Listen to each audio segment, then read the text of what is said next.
Hello everyone! Ayan, so for today's video ay mag-reheat tayo nitong ating mga leftover food na nasharon pa natin ng ating last na tugtugan. So, napakabait nung nag-request sa amin sa aming tugtugan dahil kami ay pinabalutan nitong ating masasarap na pagkain. So, meron tayong chop suey. Ayan, masarap po yung chop suey nila. May shrimp, may pork, may egg, quail egg, tapos may squid. So, kompleto po yung sangkap dito sa ating chop suey. Ayan.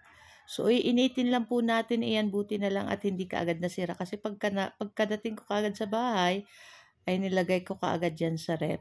Tapos po, pakainit natin ng ating chop suey. Sinunod ko namang initin itong ating beef broccoli. Ito din po yung isa sa masarap na handa doon. Kaya ito yung aking na take out. O, diba?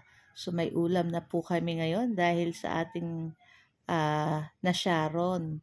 So, iinitin lang po natin itong ating beef broccoli at pagkatapos ay ready na rin natin yung i-transfer sa ating plato. Ayan. Kayo po ba guys, ano po ang inyong lunch today? So, yan na nga at okay na rin itong ating beef broccoli. Ayan, i-transfer na natin yan sa ating plato.